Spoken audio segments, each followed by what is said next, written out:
소장경의 견적. 왜? 일로 물주머니 여기 기름주머니로 들어갈 수 있죠. 그냥 병이 어디 있는 거예요? 이거는 조인트 캡슐에 있는 거예요. 그럼 침을 어디다 놔야 돼요?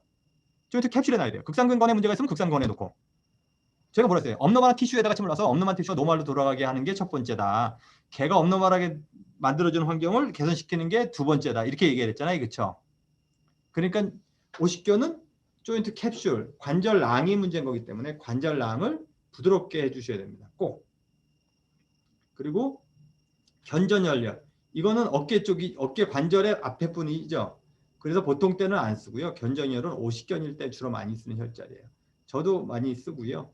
그 다음에 이 노수를 놓을 때 노수에서 아까는 텐던에다 놓을 때도 노수 썼는데 이번에 어떻게 돼요? 조인트 캡슐로 아까는 극하근에 텐던까지만 놓으면 되죠. 노수열. 근데 지금은 똑같이 노수로 들어가서도 조인트 캡슐 쪽으로 집어넣어야겠죠. 그러면 그게 틀려지는 거예요. 나중에 이제 그 테크닉들을 배우시게 되면 훨씬 더 잘 놓을 수 있습니다. 그래서 왜냐하면 우리가 어깨가 아플 때 어깨다 침 놓죠. 허리가 아플 때 허리다 침 놓죠. 무릎이 아플 때다 무릎 침 놓죠.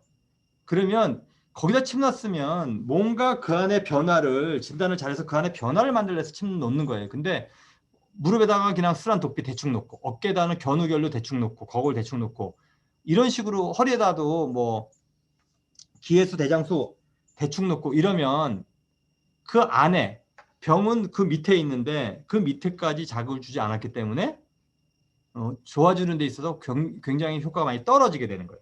그래서 아픈 티슈를 정확하게 찾으셔서요. 거기다 침 넣는 게 침을 잘 넣는 정형외과에서 제일 중요한 부분입니다. 근데 그걸 잘 가르쳐 주질 않았어요. 옛날 사람들 배우지도 않았고 그래서 그냥 혈자리만 이렇게 얘기하고 그럼 노수 쓰고 견우 쓰고 천종 쓰고 병풍 쓰고 막 이렇게 그냥 막 쓴다고. 근데 여기서 50견일 때 병풍 쓸 필요 없고요. 천종 쓸 필요 없고요. 견우 뭐 쓸 수도 있어요. 비노 전혀 쓸 필요 없어요.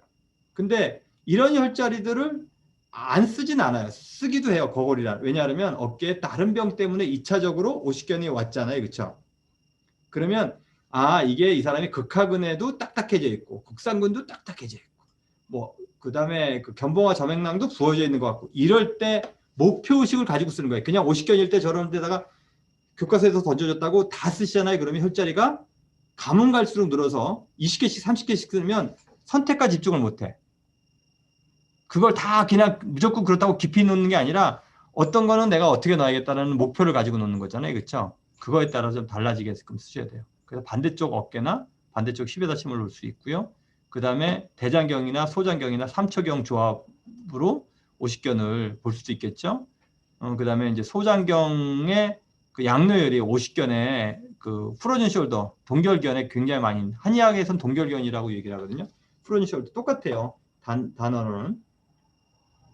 정열로 대장이나 삼초나 소장이라고 그러니까 쓰는 거고요. 후계신맥 조합, 상기병이니까 똑같이 쓰고요. 종핑열 똑같이 쓰죠. 어깨 아프니까. 이침도 거의 어깨 아픈 건 어깨 똑같았어요.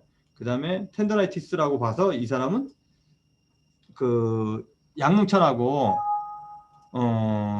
그 다음에 태충을 썼는데 프로즌 숄더는 조인트의 병인 거죠.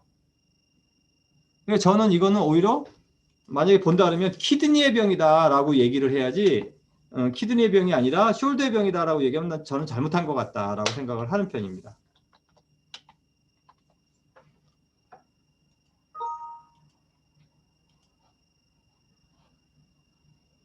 그래서 여기서는 이 사람이 텐더나이티스처럼 생각을 하는데 텐던의 병도 아니고요. 리가멘트 병이 아니기 때문에 간의 병이다라고 보는 거는 적절하지 않다. 오히려 신의 병이다라고 보는 게 더 맞을 것 같아요. 한의학으로 본다 그러면.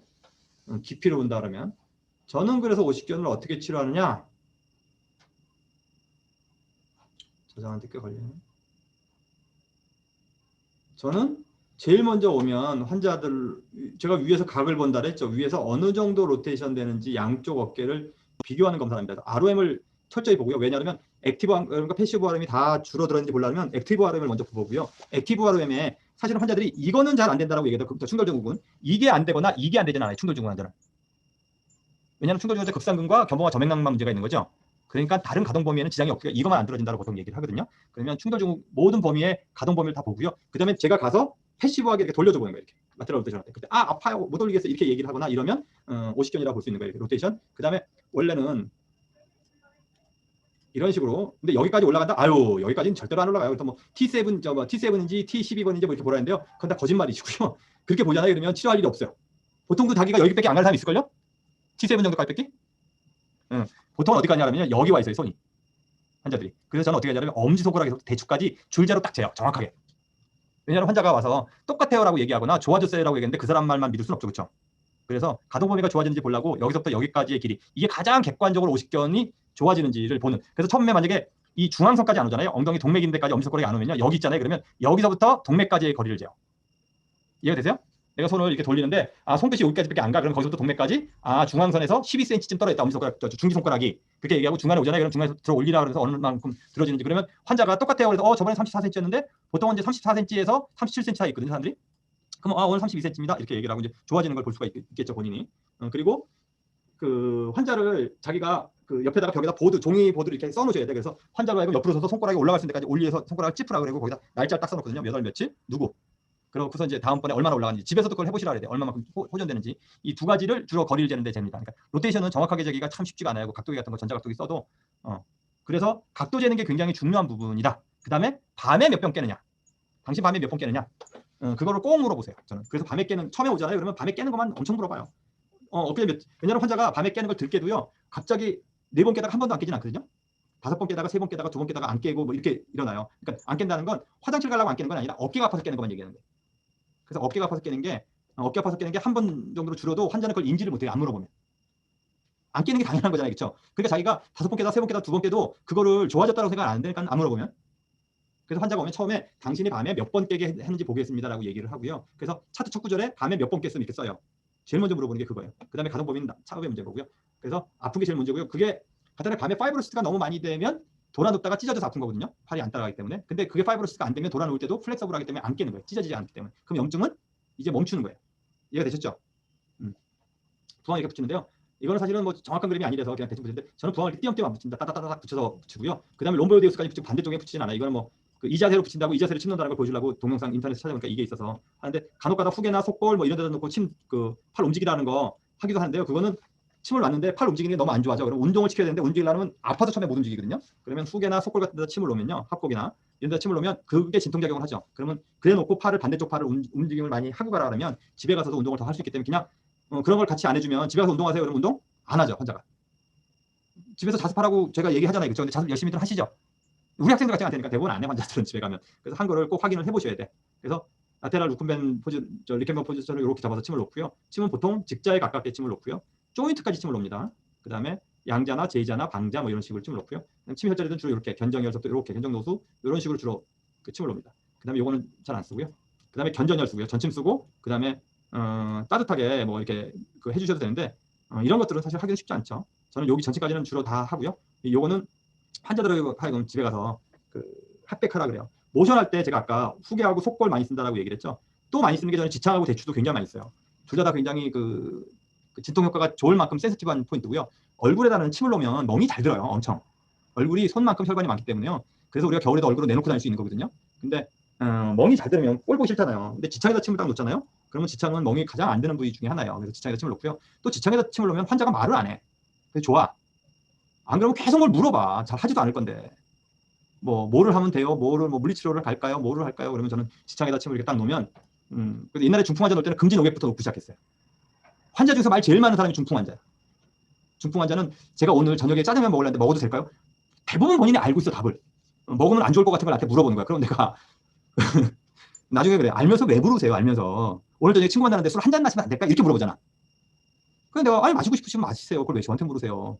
오만 거 뭐 운동도 내가 시키는 운동을 안 하면서 그러면 이제 지창 금지 녹액 같은 건데 그런 것 때문에 넣는 건 아니고요. 원래는 이제 지창이 진통 효과도 되게 좋고 동시침 같은 경우도 얼굴에 침 넣는 데가 많아요. 막혀서 뭐 이렇게 얼굴이 진통 효과가 되게 좋거든요. 팔을 들어줄 때 사실 발에다 침을 놓으려면 엎드려가지고 침 놓고서 보살하면 되게 힘들잖아요. 그렇죠? 네? 그러니까 지창이나 대추, 후계 이런 거는 보살하기가 근데 지창하고 대추는 내가 서서 해도 돼. 네. 후계는 수그려서 해야 돼. 그 다음에 그 금문이나 속고는 엎드려서 해야 돼. 그럼 치료 효과가 똑같으면 어디 있겠어요? 지창하고 대추 쓰는 거야. 그 진통 효과가 생기고 그러면 이제 팔 들어주는 연습을 좀 하시면 이만큼 들어지니까 집에 가서 좀 하세요. 그러면 이제 하죠. 그 다음에 캡사이신 붙이는 거는 뭐 나중에 파츠 같은 거 이렇게 붙이고 운동하라고 할 수도 있어요. 근데 운동 이런 여러 가지 운동들 동영상이 있는데요. 첫 번째 해절과 코드만 진자 운동이라고 부르는 거예요. 코드만 진자. 다림이나 저게 14파운드인가? 내가 아령 사다 놨는데 가서 재보고 빌려줬는데 저 받아야겠다. 갖고 와야겠다. 아령을 들고서 저걸 왜 하냐면 아령을 들고서 그냥 손을 이렇게 늘리고 있는 거예요. 본인이 책상에다가 지금 반대쪽 책상에다가 반대쪽 어깨 왼쪽 팔꿈치하고 이렇게 대고 엎드려서 자듯이 딱 한 다음에 팔을 이렇게 쭉 늘어뜨려 보세요. 그럼 팔 무게감이 있죠. 그 무게감에다 아령을 살짝 얻는 거야. 그런 휴메러스하고 글래너드 포사가 벌어지겠죠. 팔 무게 때문에. 그래서 아령 무게 때문에. 그래서 조인트 캡슐을 벌리려고 하는 운동이에요. 그러면 제일 중요한 건요. 힘을 줘서 막 돌리는 게 아니야. 흔드는 거야. 이렇게 자꾸. 흔들흔들. 그러면 어떻게 돼요? 점점 쭉 늘어나겠죠. 조인트 캡슐이. 그래서 환자한테 저 운동을 시킬 때 잡고서 이렇게 잡고서 그냥 처음에 그냥 심 빼고 이렇게 계세요. 그러다가 흔들흔들 앞뒤로 흔들흔들 좌우로 흔들흔들 그러다가 서서히 흔들흔들해서 돌리는 거예요. 힘을 주는 순간 운동이 안 되죠. 이해가 되세요? 힘을 주면 어떻게 돼요? 팔이 어깨가 딱 달라붙죠. 그러면 저 운동은 꽝이야. 저 운동을 계속 많이 그래서 저 아령이 없으면 다리미 잡고 하라면 되는데 요새는 다리미가 너무 가벼워. 그쵸? 요새 다리미는 진짜 너무 가벼워서 그러면 어떻게 하냐면 물 1.5리터 물 있잖아요. 물병 큰 거에다가 이 줄을 묶어서 손목에다 이렇게 묶으라 그래. 손목에다 감아서 그 이렇게 출렁출렁 흔들게 버리게끔 그렇게 해달라고 얘기를 해요. 그다음에 이 운동을 아주 잘하시면 그 다음번에 이 운동을 시키는 거예요. 이 운동을 한 보름에서 한 달 정도 하고 나서 팔을 안쪽으로 당기거나 팔을 뒤로 해서 주로 이렇게 손을 양손 잡아서 만세하라 그래. 두 손을 다 잡아서 만세를 시키거나 그다음에 벽에서 손을 딱 대고요. 몸을 돌리는 거야. 이해가 되세요? 손을 돌리는 게 아니고요. 손을 딱 대놓고 몸을 이렇게 돌리면 어떻게 돼요? 어깨가 돌아가겠죠. 이 운동을 시키는 거예요. 그래서 1단계, 2단계, 3단계 하고 나서 봉이나 수건으로 하는 거예요. 그러면 처음에 이거 다 가르쳐 줄까요? 그러는 선생님이 제일 나빠. 내가 오늘 어깨, 무릎, 팔목 다 가르쳐 주면 내일 다 기억하겠어요? 그거 다 기억하면 그건 환자 아니에요. 의사 선생님이지. 그러니까 하나만 딱 가르쳐 주는 거예요. 그다음에 다음번 왔을 때 했냐고 물어보고 어떻게 했냐고 보여달라 그래. 그러면 시킨 대로 하고 있을까요? 다르게 하고 있을까요? 99%는 다르게 하고 있어요. 내가 수업에서 가르쳐 준 걸 그대로 기억하고 계세요? 아니죠? 다 자기 나름대로 이해하고 있죠? 그래서 환자한테 꼭 근데요 이 운동을 열심히 잘 매니지먼트 하잖아요. 그럼 환자가 어마무시하게 빨리 나요. 왜? 성적이 오르려고 그러면 수업을 열심히 듣는다, 자습을 열심히 한다. 어느 거예요? 자습을 열심히 한다죠. 운동을 열심히 한다는 건 그렇게 환자가 자기 몸에 애정도 있고 내가 하라는 걸 잘 따라준다는 거예요. 하루적으로 3번 하세요, 3번 꼭꼭 하는 사람은요. 아, 이 사람은 3개월 만이면 낫겠구나. 내가 운동을 가르쳐줘도 잘하겠구나. 운동을 가르쳐줘도 잘하는 사람은 더 빨리 나요. 그렇죠? 근데 운동을 하는데 갔다 오면 오늘도 이제 환자가 자기는 되게 열심히 하는데 하나도 안 좋아한대. 그래서 운동 해보라고 했더니 한 열흘 만에 왔는데 운동을 이상하게 하고 있더라고.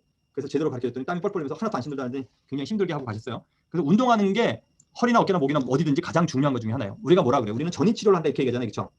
어깨에 침만 놔준다가 아니죠? 그러면 운동하는 게 전인 치료의 일상생활을 바꾸거나 라이프 스타일 바꾸거나 엑서사이즈 하는 게 치료에서도 굉장히 큰 포션을 차지하는데 그걸 잘해 주셔야 돼요.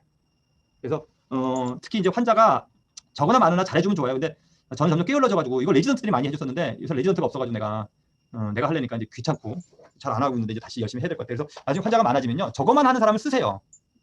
그래서 우리 운동치료실 만들었잖아요. 우리 운동치료실 만들었거든요. 코비드 19 열리기 바로 전에 방 2개 하고 전문을 만들었는데 코비드 19이 말렸죠. 그래서 핫백 이렇게 하시고 나서 환자로 하여금 아령을 아까 이제 아령 샀잖아요. 그렇죠? 그러면 처음부터 이렇게 잡는 게 아니고요. 몸을 이렇게 돌려서 잡고 몸을 이렇게 돌려 천천히 돌려서 똑바로 눕는 거예요. 그러고서 좀 누워 이렇게 아령 여기 핫백 대시고 그래서 엑서사이즈를 할 때 절대로 아령을 잡고 이렇게 짚기잖아요. 그러면 찢어져 가지고 다음날 더 아파져요. 그래서 팔을 움직이는 게 아니라 몸을 움직이는 거다. 문에서도 그렇고 운동 저렇게 해주시면 되고요. 그 다음에 상한 이두박근의 문제를 봅시다. 왜 갑자기 상한 이두박근이 어깨에 대해서 얘기를 하냐? 상한 이두박근이 여기 붙어 있는데 그거는 환자가 어깨가 아프다라고 얘기하는 경우가 흔히 있어요. 근데 환자가 딱 와서 나 어깨 여기가 아파요, 여기가 아파요, 여기가 아파요 이렇게 딱 찍어서 얘기 안 하죠.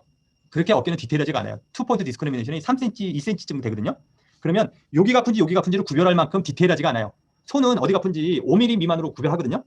근데 엉덩이는 3cm, 허리도 3cm거든요. 어깨가 2cm가 좀 넘어갈 거예요. 그러면 이 아픈 부위는 사실은 한 3cm 간격 내에 다 있어요. 아픈 티슈가. 그래서 어디가 아픈지 잘 모르고 그냥 어깨가 여기가 아프다라고 얘기를 해요. 근데 극상근건이 이렇게 내려오는데 이렇게 내려서 이렇게 붙어 있죠. 그 밑으로 상한 이두박근이 이렇게 교차돼서 올라가요. 그래서 거의 그냥 교차돼 있다 이렇게 보시면 돼요. 그래서 환자가 여기가 아픈지 극상근건 여기가 아픈지를 헷갈려. 여기하고 여기하고 5mm도 차이가 안 나 있어요. 그렇죠? 그래서 환자가 여기가 아픈지 여기가 아픈지 모르고 또 여기 염증이 생기면 일로 염증이 오고요. 보통은 이두박근염이 극상근으로 가는 게 아니고요. 극상근건염이나 견갑하근 염증이 이두박근으로 가는 걸로 돼 있어요. 그래서 상한 이두박근 이렇게 그룹을 지나가는 Biceps brachii is the large two-headed flexor muscle located in the anterior compartment of the arm. The origin of the long head is from the supraglenoid tubercle of the scapula. The origin of the short head is from the tip of the coracoid process of the scapula. The two heads insert by a common tendon onto the radial tuberosity. 그래서 저거를 수업하게 되면 제가 일일이 다 만져주는데 어떻게 만지냐면 본인 거울 찾아보세요. 거울을 찾아서 두 번째 손가락으로 딱 찔러보세요. 앞으로 쭉 내려오는 거 어깨 쪽으로. 그냥 멀리 가지도 말고요. 가까이 오지도 말고 직선으로. 그쯤에 그룹을 한번 찾아보세요.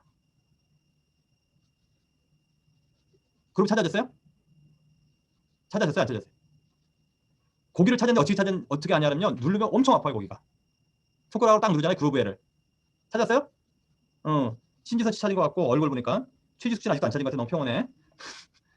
장석철 씨 찾으셨어요? 예. 그래서 그 그룹을 잘 찾으셔야 돼. 이 그룹만 찾으면 어깨 치료는 거의 90% 끝났다고 보시면 돼. 견우를 잘 찾는 게 중요한 게 아니고요. 이 그룹을 잘 찾는 게 더 중요해요, 우리한테는. 이 그룹을 찾으면 어떻게 하냐면, 그룹 앞에는 뭐예요? 견갑하근이죠. 그 그룹 찾았죠? 그룹 앞으로 살짝 와서 위아래로 이렇게 움직여 보세요. 그러면 아프죠? 예? 요게 견갑하근 텐던이에요. 그 다음에 다시 그룹으로 갔죠? 그룹 뒤쪽으로 가서 약간 위로 올라가서 문질러 보세요. 거기 새끈새끈하죠? 예? 그게 극상근 건이에요. 박경수 씨 좀 찾아봐. 찾았어요? 이 그룹을 찾는 걸요. 팔을 이렇게 힘을 주고 있으면 절대로 못 찾아. 팔을 내려놔야 돼. 어디다? 예? 팔에 힘을 빼야지만 만질 수 있어요. 팔에 힘을 빼면 뼈가 만져지죠? 예? 요 그룹을 잘 찾으셔야 돼. 이걸 못 찾으면요. 주위에 꼬마에 있으면 아이스크림 하나 사주고 한번 만지게 해달라고. 그래서 어깨를. 아니면 아들 하나 놔, 지금.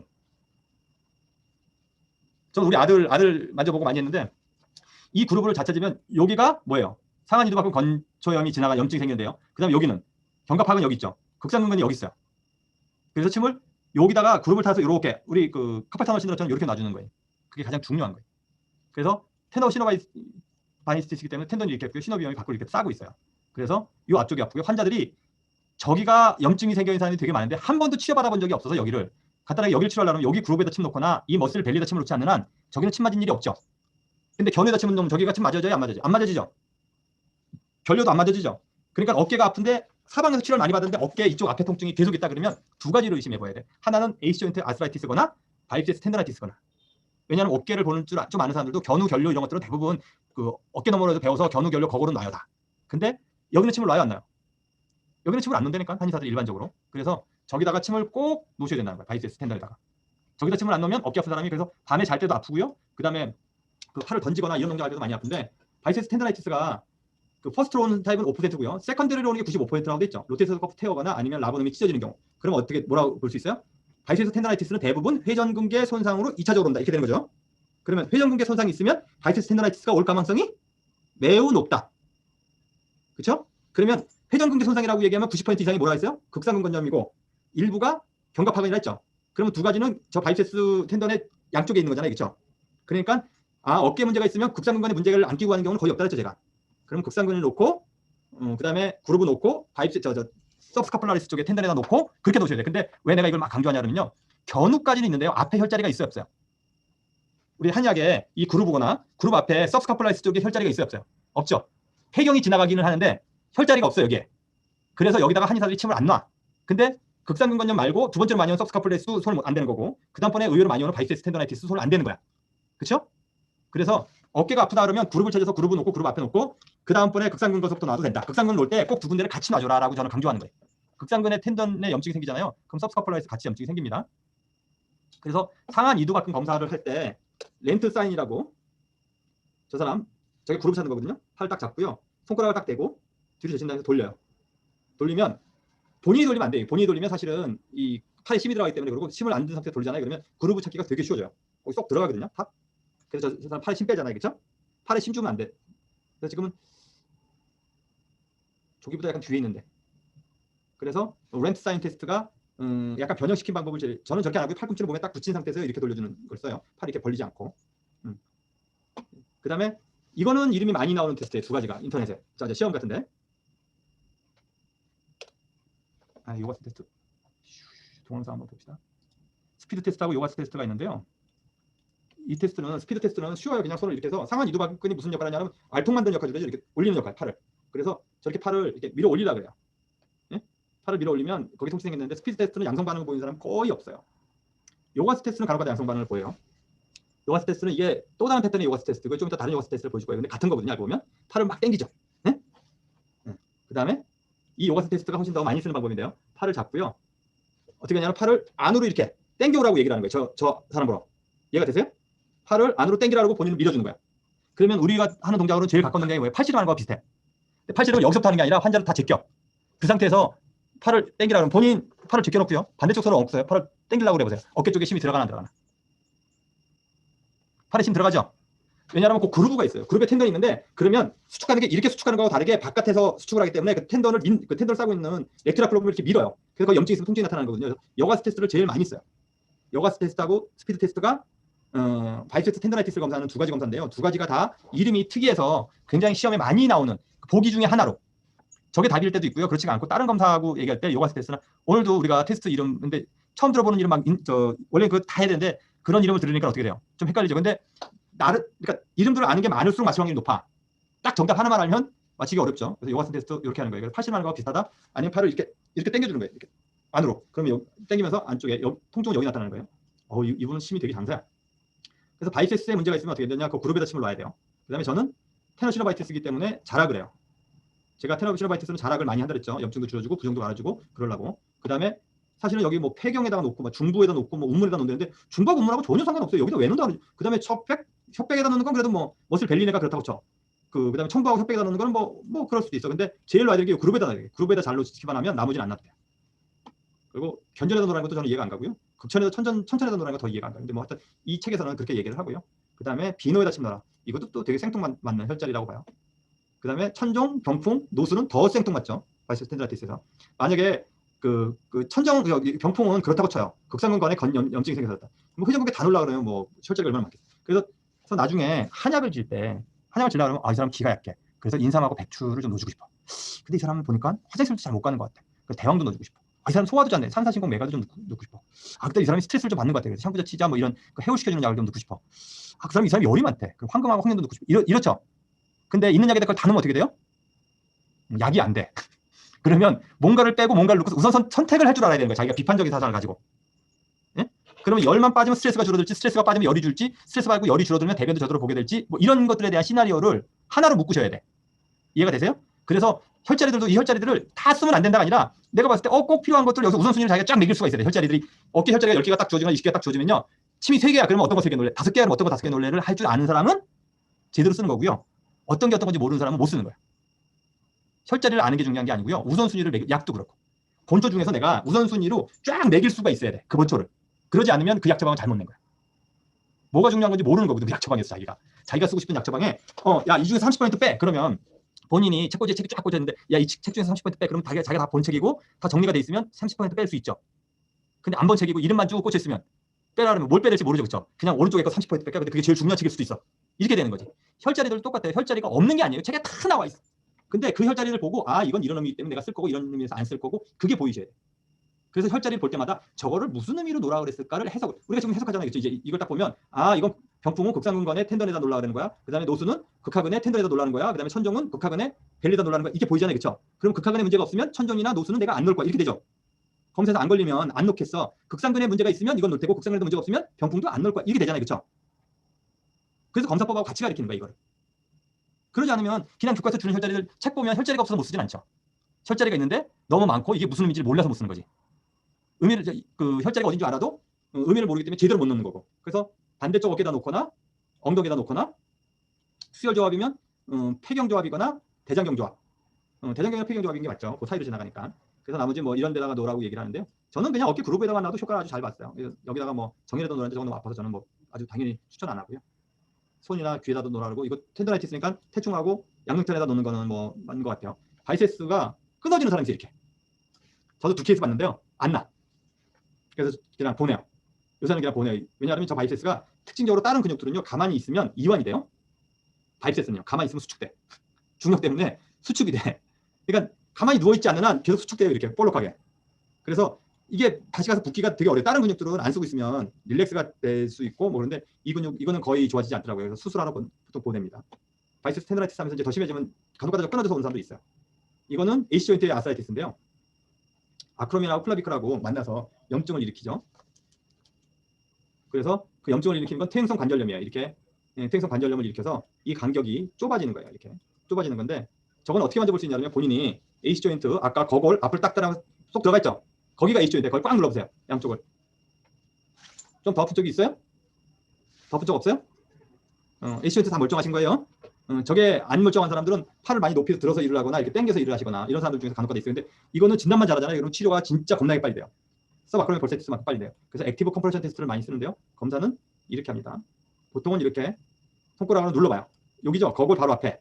예? 여기를 꼭 눌러보시는 거예요. 그 다음에 이렇게 이제 그 팔을 이렇게, 이거는 아까는 MTK는 이렇게 벌려서 했죠. 저거는 최대한 오그려서 오그린 상태에서 이렇게 누르는 거예요. 그래서 라브는 검사할 때도 하고 하는데 이 검사는 그렇게 스페시피티가 안 높고요. 한번 봅시다. 말도 안 되냐. 오늘 좀 일찍 끝내려고 내일 열심히 노력하고 있는데.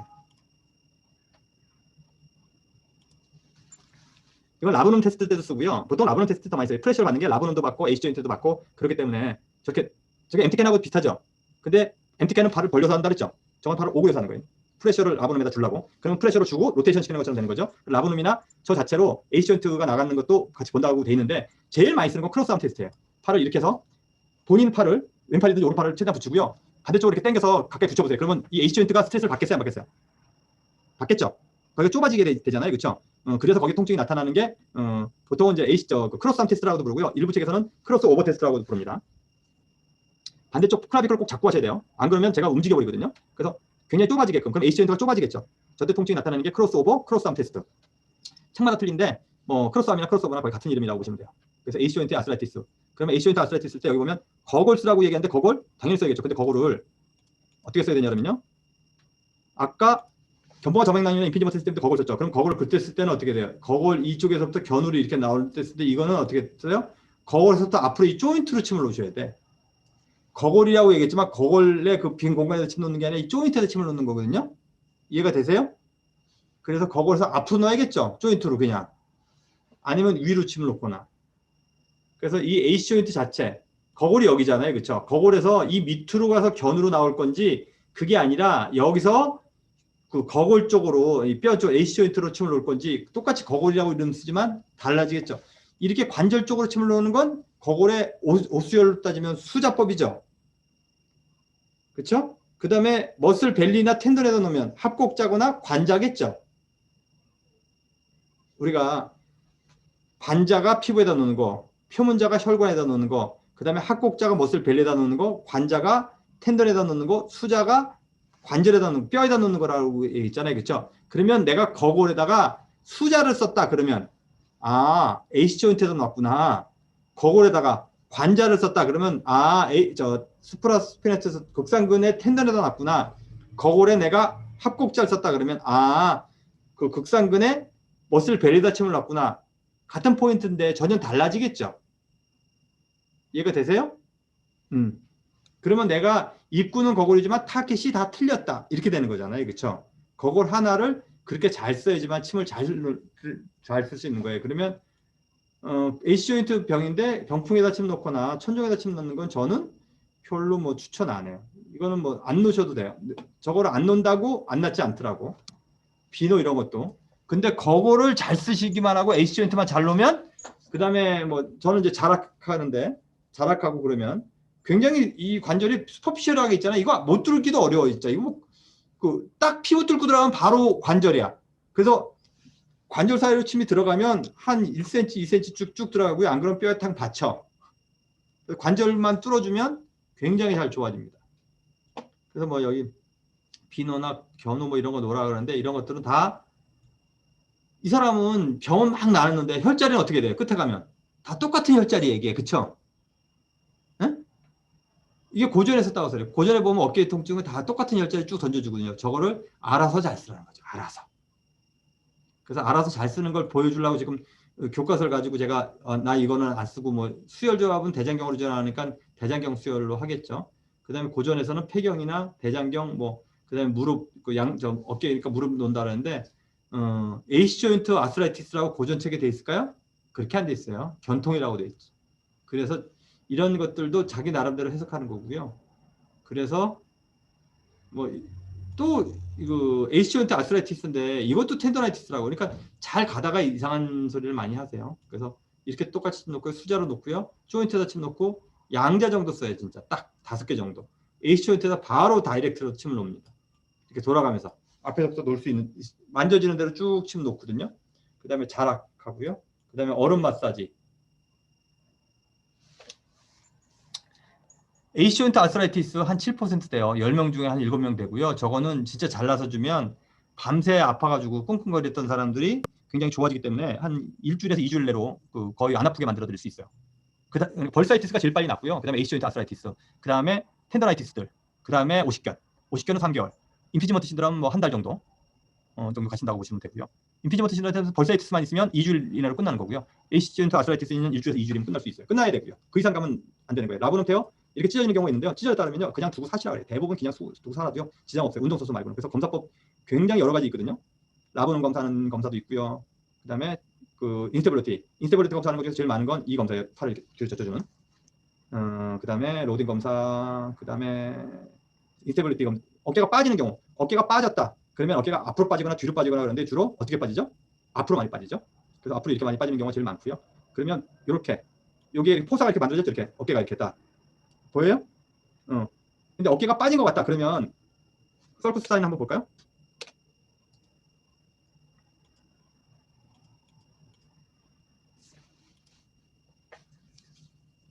보통 이렇게 당겨봐요. 근데 다 거짓말이에요. 왜 거짓말이냐면 어깨 아프잖아요. 당기려고 그러면 아파 죽겠는데 손 대면 저거 당기게 해줄 줄 아세요? 저도 원래 습관적 격가적 탈구가 있거든요. 근데 이제 군대 갔을 때도 어깨가 한번 빠졌어요. 그래서 제가 그때가 두 번째 빠진 거였는데 그 이후로 지금 안 빼고 잘 살고 있죠. 근데 어깨가 빠진 게 의심이 된다. 그럼 어떻게 해야 돼요? 정형외과 선생님한테 그냥 보내세요. 검사하지 마시고. 두 번째는 빠진 게 의심이 되는데 껴주려고 한다? 그건 절대로 하시면 안 돼요. 끼려 그러다가 라보놈을 대부분 찢어 먹어. 그럼 옛날에는 MRI가 없으니까 찢어지는 걸 입증을 못해. 근데 라보놈이 찢어졌어 갔는데, 그러면 빠질 때 찢어졌는지 내가 만져서 찢어졌는지 알기가 어렵죠.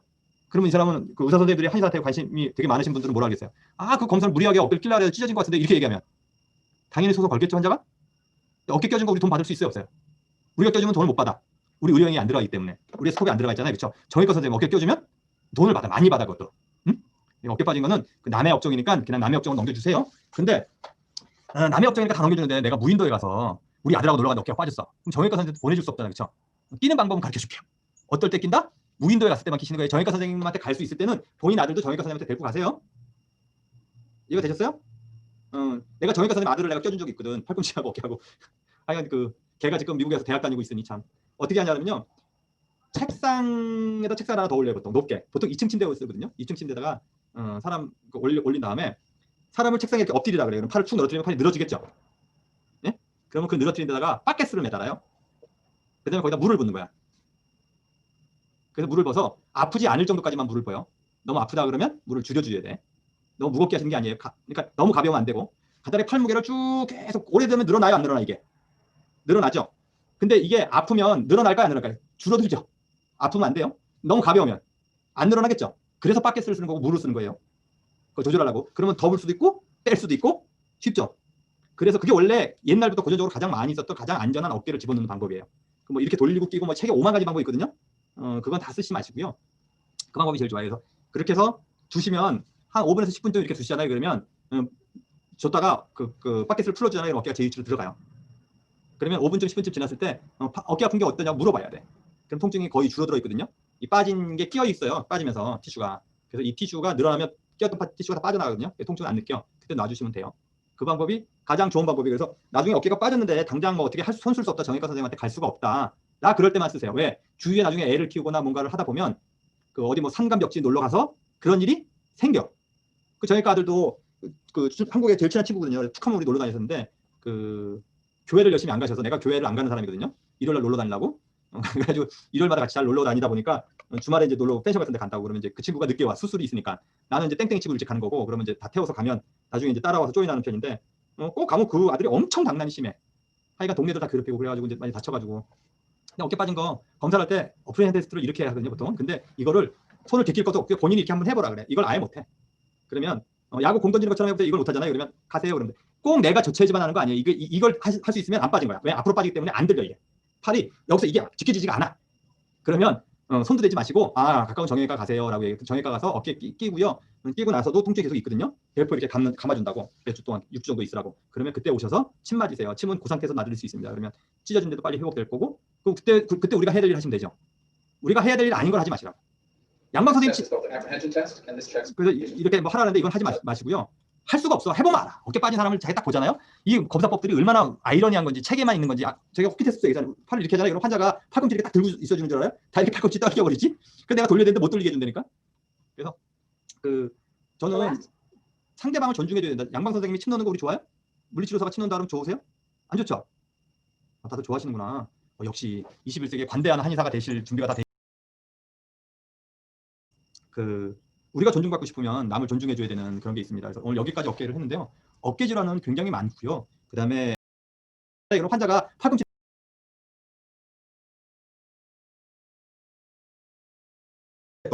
환자가 팔꿈치 이렇게 딱 들고 있어주는 줄 알아요? 다 이렇게 팔꿈치 떨겨버리지?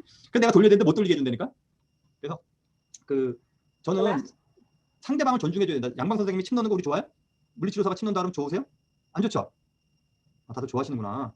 역시 21세기에 관대한 한의사가 되실 준비가 다 돼 있구나. 너도 나랑 내가 더 잘 놀게. 그게 제일 중요한 거야. 알고 보면. 모든 사람들이 침을 놓는데 내가 제일 잘 노는 사람이 돼서 너네들 50불 받고 나 200불 받게. 그게 제일 좋은 거야. 알고 보면. 시장이 넓어지는데 그 시장 중에서 내가 제일 잘하는 사람 되는 게 제일 좋은데 사실은 양방 선생님이 침을 놓거나 물리치료사가 침 놓는다면 싫잖아요. 우리도 똑같이 어깨 껴주는 거 정형외과 선생님이 되게 싫어할 거잖아요. 그렇죠? 남의 건 안 하시는 게 좋아. 우리가 잘할 걸 했으면 좋겠어요. 그래서 양약을 끊어라 이런 사람들도 있거든요. 양방 선생님이 한약 먹지 말라고 한약 먹으면 간 나빠진다고 그러면 우리 기분 좋아요 안 좋아요? 개떡같이 기름. 뭐 지가 한약을 뭘 한다고 먹지 말라고 이렇게 얘기하잖아요. 그렇죠? 근데 왜 우리는 양방 선생님들 준 약, 스테로이드나 고혈압약 이런 거 먹지 말라고 그래? 우리가 호전시켜 주잖아요. 그러면 자동으로 줄여줘 그 사람들이. 당뇨 환자도 혈당이 계속 떨어지잖아요. 그러면 계속 줄여줘요. 그리고 혈압은 자기가 혈압이 좀 좋아진 것 같다 이 사람이 그러면 데일리로 집에서 측정을 해서 그 데이터를 가져가라 그래. 그러면 그 선생님들이 약을 조절해줘요. 대부분 좋은 선생님들은. 우리가 무단히 남이 준 약을 끊지 마세요. 그리고 남이 할 걸 우리가 하지 말으셔야 돼.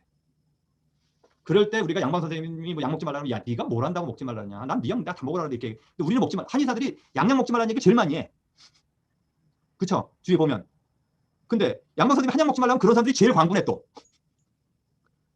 그럼 나는 할 수 있고 너는 하면 안 돼? 그거 안 되죠. 그러니까 걔네들이 약 준 거 끊으라 그러면 안 돼요. 그리고 끊잖아요. 그러면 처음에 증상이 더 심해져서 한방 치료해도 반응을 잘 안 보여요. 그래서 좋아지면서 차츰차츰 줄여나가줄 거다. 그 선생님이 그 선생님한테 가서 물어보시면 그리고 환자들이 알아서 우리가 끊으라고 하면 점점 좋아지면 양방 선생님한테 끊고 줄이게 돼요. 그래서 우리는 같은 의료인에서 첫 번째 상대방을 동기를 사랑할 줄 알아야 돼. 옆집 한의사도 사랑해야 되고요. 그 다음에 양방 선생님이나 물리치료사나든지 왜냐하면 사람들이 고가에서 임신한다고 본인이 아주 잘하잖아요. 그러면 넌 네 거 잘해. 난 내 거에서도 충분히 먹고 살 수 있어. 그럼 뭐라고 안 그래. 그렇죠? 식당 하시는 분들 중에서도 식당 진짜 잘하는 사람은 옆에 누가 생겼다고 막 승질 안 내죠. 엄청 잘하는 사람은 옆에 칼국수집 생겼는데 옆에 꼭 생겨도 전혀 뭐라고 안 그래. 우리 줄서기 힘드시면 거기 가서 드세요 이렇게 얘기한다니까. 근데 잘 못하는 사람이 옆에 생겼다고 가가지고 뭐 싸운다고 뭐 손님 다 나한테 오나? 그렇게 하지 마시고 이제 젊으신 분들이 계시고 안 그러신 분들도 있는데 우리가 존중받고 싶으면 남을 존중해줘야 되는 그런 게 있습니다. 그래서 오늘 여기까지 어깨를 했는데요. 어깨 질환은 굉장히 많고요. 그 다음에 제일 어려워하는 건 진단을 제일 어려워요. 진단만 잘하면 이제 혈자리들은 잘 보이죠. 제가 얘기해드린 거로. 그러면 진단을 잘하려면 회전근개 진단을 잘해야 되는데 회전근개에서 뭐가 제일 많다 했어요? 극상근관이 제일 많다 그랬죠. 그러면 MTK 테스트하고 페인프락하고 두 가지를 제일 먼저 해야 되겠죠. 그 다음에 그 상태에서 니어 테스트하고 홍키 테스트, 임피지먼트 신드롬이 그 다음번에 많다 했잖아요. 그렇죠? 그거 하시면 거의 나머지 진단은 그러니까 거기다 붙여나가는 거예요. 근데 그 네 가지는 기본으로 할 줄 알아야 돼. 어깨를 딱 만지면. 거기서 80% 정도 걸리거든요. 근데 이제 그것도 안 하시면서 어깨 진단을 왜냐하면 아까 선택과 집중을 하라 그랬잖아요. 뭐가 제일 중요한지 약에서도 검사법에서도 어깨에서 뭐가 제일 중요한지 다 훑고 다 처음부터 기억을 다 디테일하게 잘할 수는 없잖아요. 그렇죠? 그래서 그거를 기억을 해두시고 그렇게 가시면 나머지 뭐 그 다음번에 이제 기껏해야 리프트 오프 테스트 정도까지 하면 이 사람 환자를 좀 볼 줄 아는구나. 그리고 환자가 그 정도 검사를 해주고 그 정도에서 통증이 다 나타나거든요. 그러면 이 의사 선생님이 내 어깨 아픈 거를 잘 아는구나. 그러면 거기 진단이 나오면 뭐예요? 어떤 티슈가 병인지 알잖아요. 그렇죠? 극상근의 문제가 있는지 견봉과 저망량의 문제가 있는 건지 아니면 견갑하근의 문제가 있는 건지 알 수 있잖아요. 그렇죠? 그럼 그걸 알고 나면 치료할 때도 결정이 되고 병증마다 좋아지는 순서를 내가 얘기해 드렸잖아요. 그렇죠? 물주머니 빨리 낫고 머슬이나 텐던이 그 다음번이고 프론숄더가 그 다음이고 이렇게 얘기했잖아요. 그렇죠? 그럼 그거에 따라서 좋아지는 정도도 얘기해 줄 수가 있고요. 그 다음에 운동하는 거나 이런 것도 얘기해 줄 수 있죠. 그러니까 진단을 잘하면 치료할 거, 환자한테 설명할 거, 매니지먼트 할 게 다 결정이 되는데 진단을 열심히 안 해. 그러고서 침을 잘 놓고 싶어 해. 그러니까 진단을 해서 이 사람이 어깨가 어떤 문제인지 알기 전까지는 침 놓을 생각도 아예 안 하시는 게 제일 좋아요. 그러면 진단을 되게 잘하게 돼 있어요. 근데 어깨 진단을 못했어도 어깨다 침 놓으라 하면 여기 있는 분들 다 놓을 거야. 인턴 가면. 박향수 씨 그렇죠? 어깨 아픈 환자 오면 침 안 나요? 박향수 씨 마이크 켜고. 교수님 나 전화해야 그러시는 거예요? 저거지만. 인턴 하고 있잖아. 저기 네, 유일하게 네. 인턴 하고 있으니까 물어보는 거야. 네, 저. 그치 향숙 씨? 다음번에 어깨 침 놓을 때 가서 봐야지. 진단 제대로 잘 했는지. 예, 여기까지. 그리고 질문 있으면 질문하시고요. 다음번 중간고사는 어깨까지 시험을 칠 거고요. 어깨 부분이 좀 비중이 많을 것 같아요. 어깨가 제일 어렵죠. 배운 것도 제일 많은 것 같고. 그래서 어깨 부분에 대한 공부를 반 정도 하시면 반 정도는 맞출 수 있을 것 아니다. 비중이 반이라고 보시면 돼요. 그 5주 저 동안 공부한 것 중에서 어깨는 2주밖에 안 했지만 어깨 시험 문제가 반 정도 나올 거라고 생각하시면 될 것 같아요. 예, 됐습니다. 수고하셨어요. 교수님, 네.